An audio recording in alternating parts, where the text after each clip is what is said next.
Job security. Right?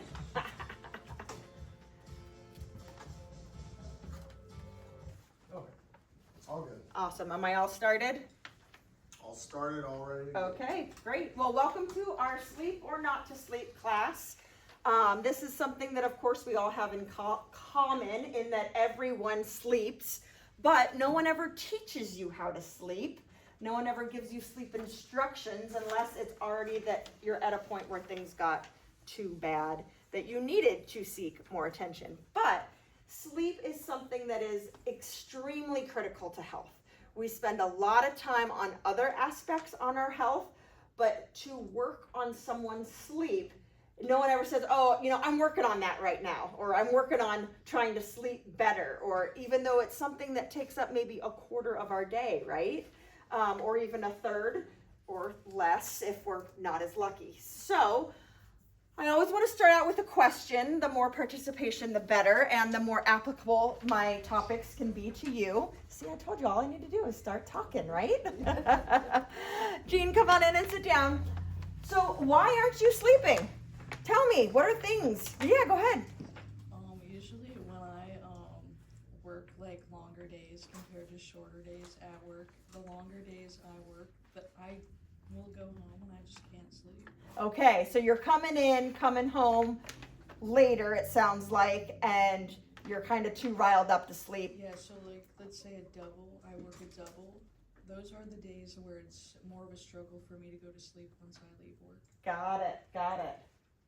Why else? Why aren't we sleeping? Stress. Stress, what was that? Sore joints. Sore joints, pain, stress. I just can't ever turn my mind off. Ah. It's just like a disc going round and round. I know, and we could really solve all of world's problems at 2 a.m., right? That is the key time that all problem solving is going to occur. Why else? Anything else that's keeping us up at night? Kids. My dog. Dogs. Absolutely.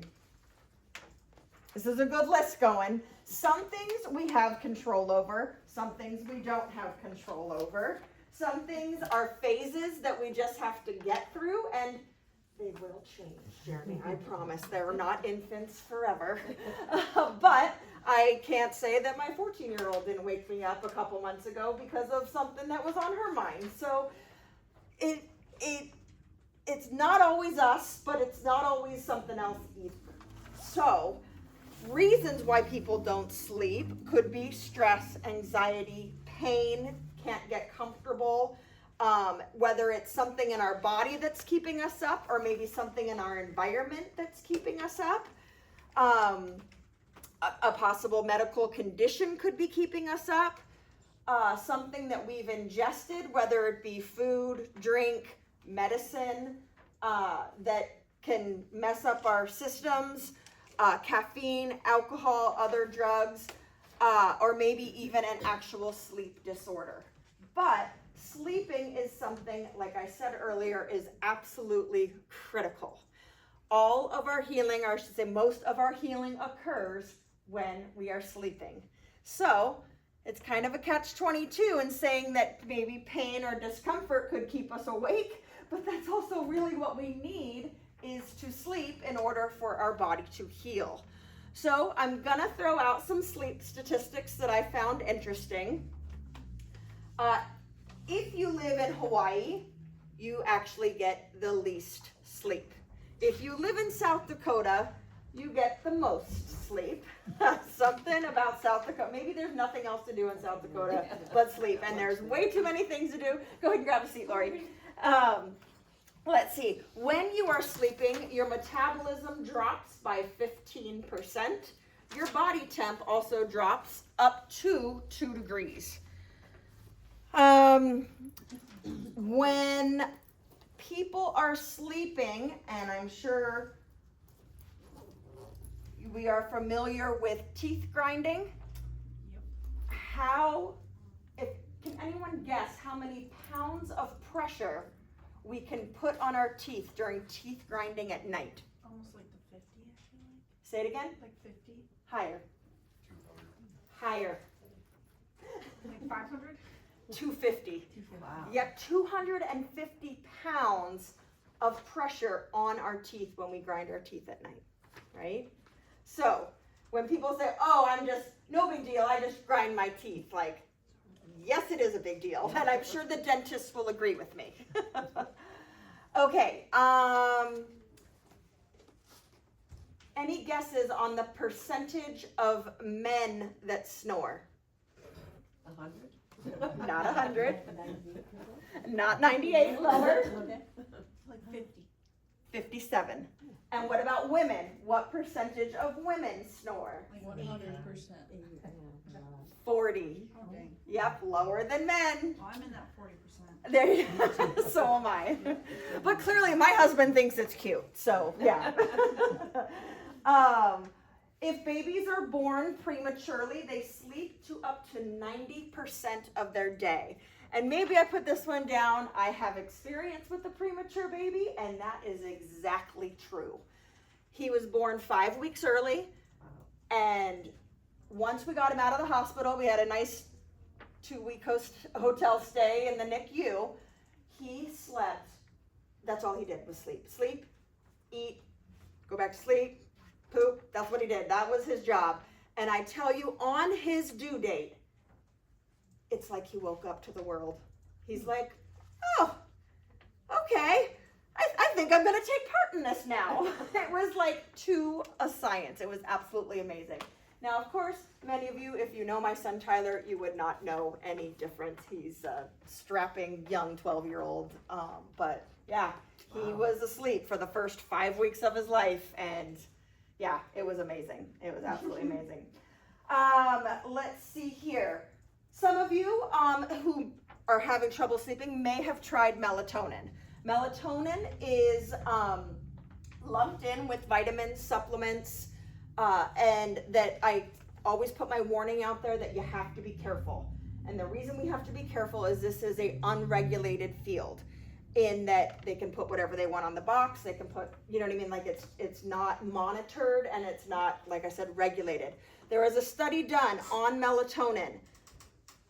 31 melatonin supplements were studied. 71% of them did not fall within the 10%, did not fall within 10% of actually what was in the medication on the box and what was actually inside.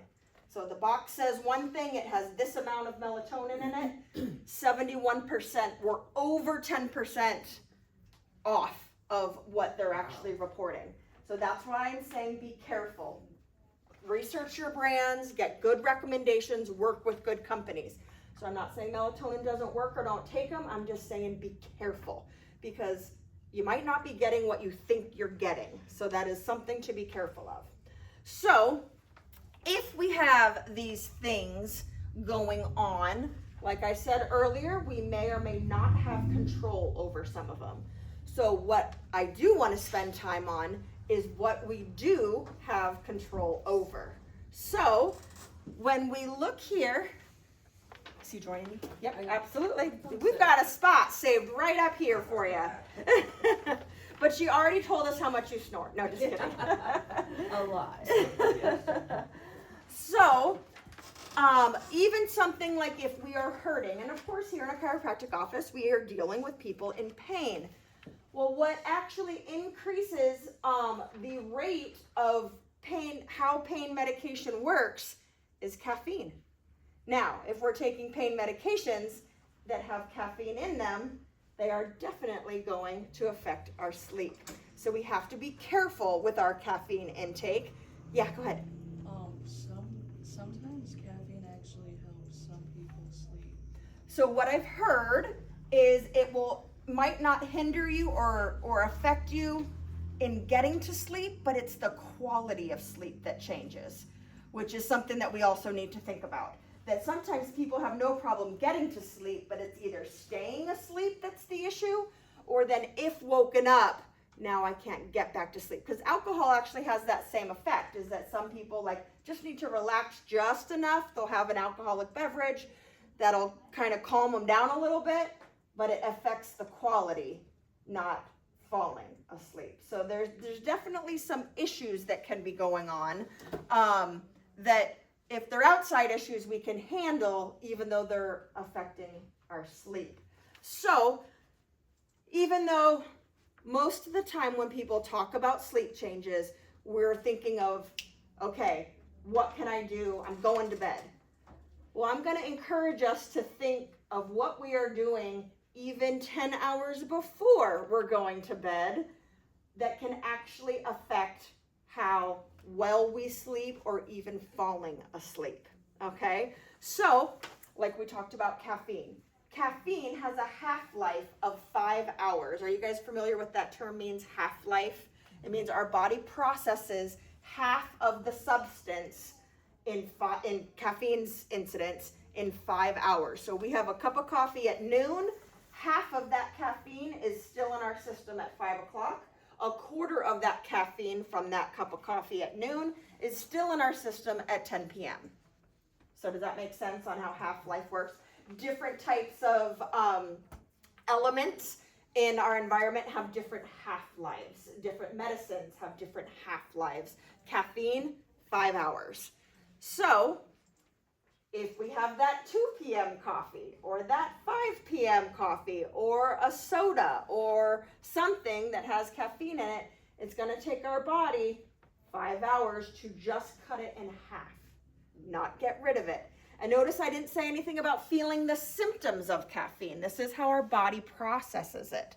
So my suggestion is let's monitor the amount of caffeine and let's do the math. So if you're going to bed at 10, we have the least amount inside us that could affect our bodies.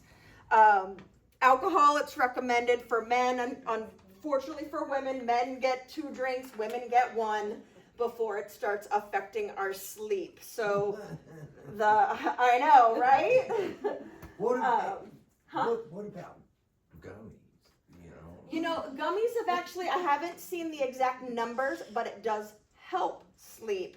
I haven't seen the numbers on quality, so it's just still newer. Depending on the amount. Absolutely. You gotta use the exact right kind. Yep, this is true, because there's the different, absolutely. Yes. So I think it's just something that's more prevalent now that the studies are, hopefully, cross our fingers, being done. You know what I mean? That information is coming. So when I was doing my research for this class, it did mention it, you know, that THC, you know, has this effect, but then in very small letters it says not backed by studies yet. Right. So that's why I'm putting that out there, that I can't say I'm for or against. Though. Well, and again, just similar to caffeine, everybody's different, right? You know, it could help, could hinder, but I can only tell you what the studies are saying. So with alcohol, it says more than 2 servings per man and more than 1 serving per woman decreases sleep quality by 39%. Wow. So absolutely. So something to think about, like, okay, if these are the decisions I'm making, it's going to affect that. Or if it's something that you're doing regularly. Yeah. What's alcohol's half-life? I don't have alcohol's half-life, but I can find it for you, though. So, yeah. Well, wouldn't it be similar to, I know, like, as far as keeping alcohol in, like, your blood, say, isn't it like an hour per drink? It's like 1 drink. And I think body weight has also something to do with that Right. as well. So, yeah, how it's processed, and absolutely. So why should we be getting sleep? Why is it important? Can anybody think of benefits of sleep?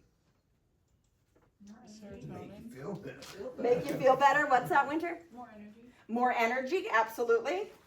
Wouldn't you say serotonin levels? Mm-hmm. Less depression, absolutely. I can guarantee you that my kids make the worst decisions when they're tired. If I'm going to argue with my daughter, it's going to be because she's tired. Usually. But yes, we also get sick less often if we get good night's sleep. Remember I talked about the dropping of metabolism? So it's easier to stay at a healthier weight when we're getting good night's sleeps. reduce stress, improve mood, think more clearly, and making better decisions and avoiding injuries. Injuries happen when we're tired. It's estimated 328,000 automobile accidents a year because of drowsy driving. 6,400 fatalities because of drowsy driving, right? And so, changes that we can make during the day. We talked about caffeine. Any other thing that we can do during the day, and we talked about alcohol, that might affect our sleep. Sugar, napping, absolutely. Just being active. Your exercise. Physical activity. I feel like mental activity too. Yep, if you don't do anything, you feel more tired, but then when it's actually time to sleep, You're not tired. you're not tired. Absolutely, absolutely.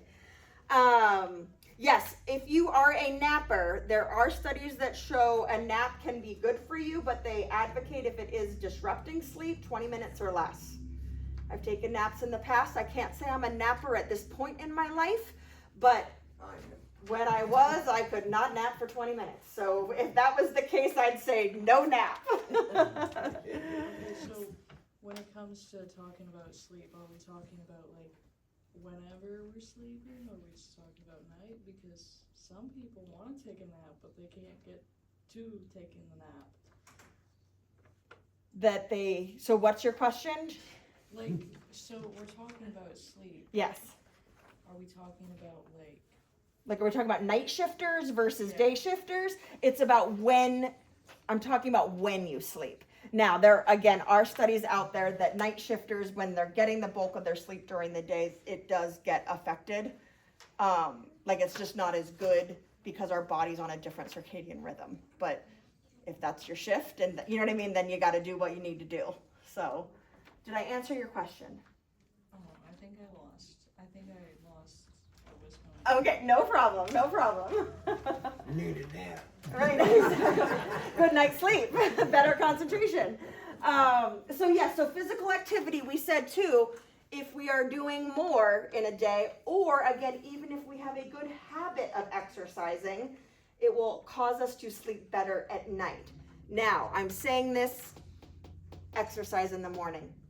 So again, because it also gives us energy, if we're exercising at night, then that's going to keep us awake.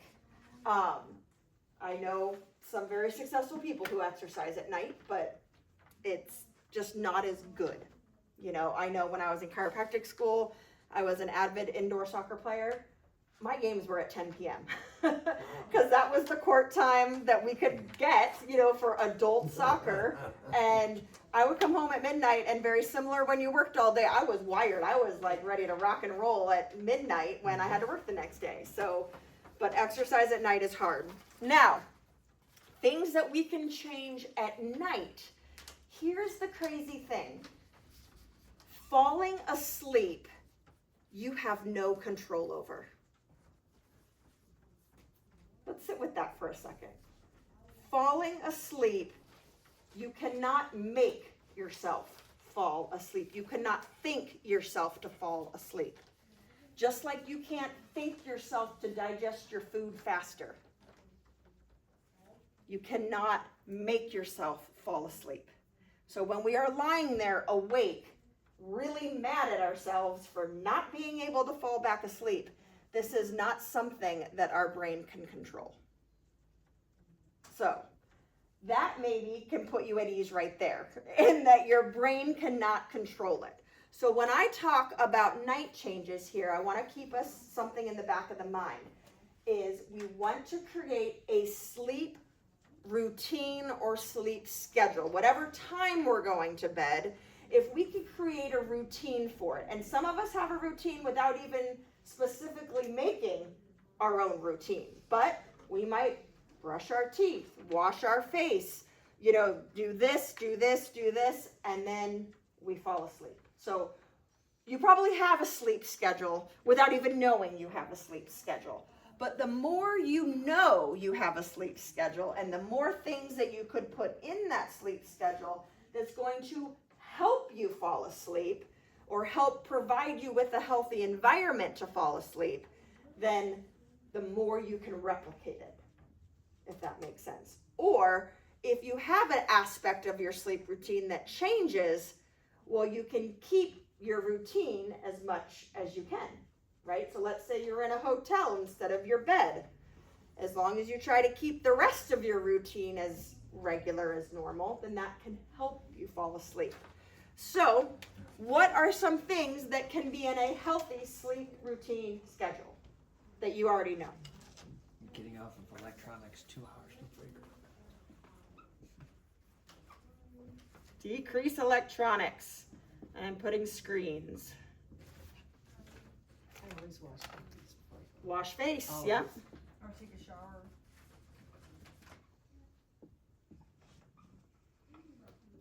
Teeth. Bathroom. I do my hair. Say it again. I said I do my hair. Okay. I was gonna say I didn't think it was coming from him. I just. He does his hair too, don't worry. There you go. We do it together. What else? Noise. Noise? Noise, like noise when you're having Making it it when quieter. Yeah. When you're needing it. And I'm gonna say too, we like it quiet, or I advocate quiet, but some people like that white noise. Yeah. You know what I mean? I use Zen music. There you go. So Zen. You could also implement smell. So if there's a certain smell that you smell, like again, there's lavender spray, there's things that kind of bring us down a little bit. So it's funny because I have these incense that are lavender, Uh-huh. and I love like to fall asleep to those, but he can't. So it's weird who some people like it's like overpowering. This is true. It is true. Not everyone, like lavender has so many amazing qualities. I would say half the people that we recommend lavender to for whatever reason, they're like, I can't stand it. I just, it's not worth it. I can't stand the smell, you know? So it's just a little different. So, but it might not be lavender. Like we have a great oil called Stress Away that is like lemon and there's some, no, I'm sorry, lime and vanilla that is amazing. And I could definitely just put a couple drops of that on my pillowcase and just, you know, bring it down a notch. So, but as long as it's the same smell, and then again, you could replicate that if you needed to. If we are waking up in the middle of the night, we said we're solving the world's problems, right, at 2 a.m., you can use this sleep routine and kind of start over again. You could wash your face again. You could get up, you know, because again, we all know sitting there and stewing at 2 a.m. is not the right answer. And it does not help us get back to sleep, even though it's probably the most common thing we do. But if we got up, started our routine again, and then settled back down, we can go to sleep. It's a training. It's our bodies work best on rhythm and repetition. We say it with healing all the time here. Sleep is no different. And again, talking about my NICU baby that's now 12, when he was a baby, I tell you, I didn't even need a watch. 7 o'clock, if he was not in bed as an infant, he would be wailing. Like that is how he rolls. That he is rhythm and routine to a T. My daughter's completely opposite. She wants to be involved in everything. So, but rhythm and routine. So again, if we do wake up and we're able to start something that reminds our body that it's sleep time, then we can go back to bed. And hopefully not involving screens. Because again, blue light will go ahead and flip that switch of it's time to be awake and start keeping us up. So let's say you are just adamant about using your phone and that's not going to change and that's something that you're not ready to put on the to-do list. I would advocate blue light blocker glasses, so at least you're filtering it a little bit. So it just doesn't affect you as much. So I know my reading glasses have the blue light blocker in them. And I can't read a thing on my phone without my glasses, so that's just the way it goes. If I'm grabbing my phone, I'm grabbing my glasses, so.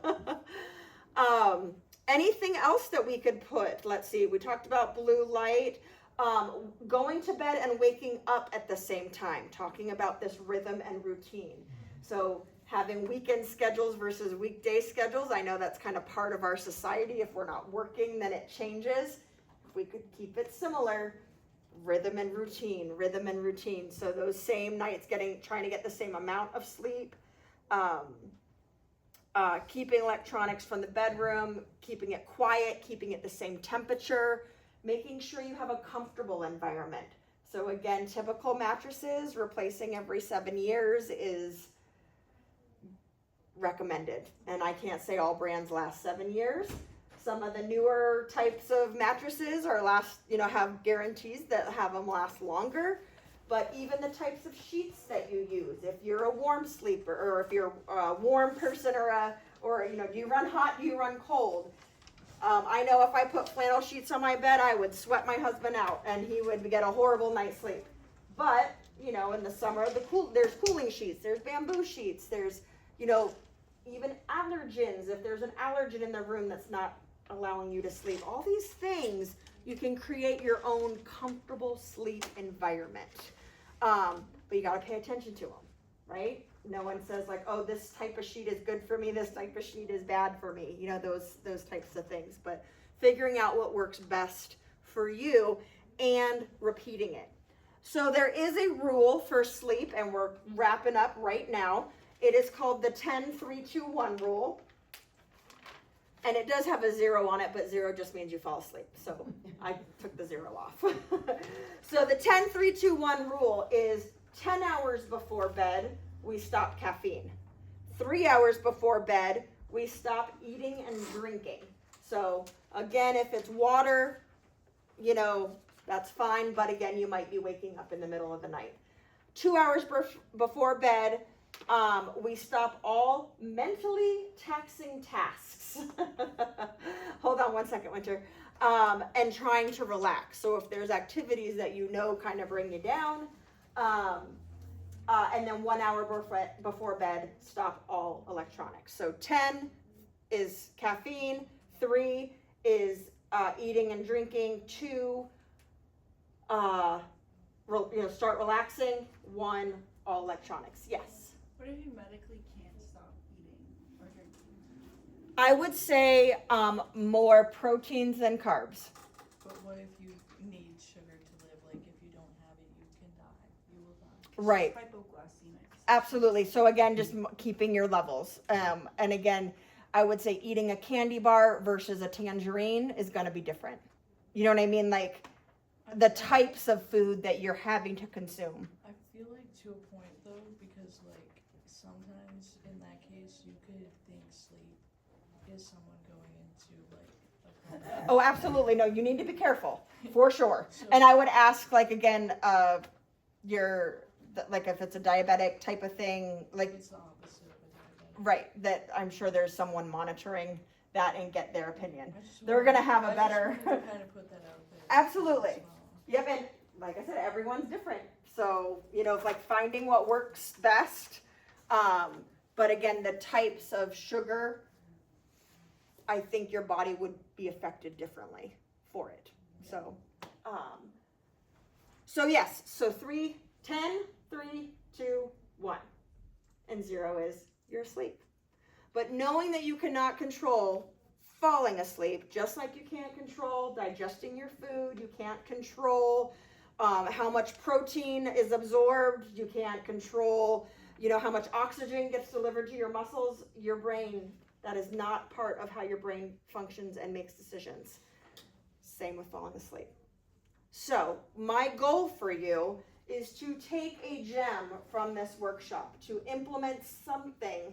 Maybe it's just something small. Maybe it's even thinking of a routine. Or if you are up in the middle of the night really mad because you're not sleeping, then starting a routine over. I don't know, but something new that can help get better, longer sleep. because that is my wish for you. Everyone is happier when we all sleep better. So thank you very much. I'm right on the dot here, so I'm at 6:30, which is what my goal always is, to let you out on time.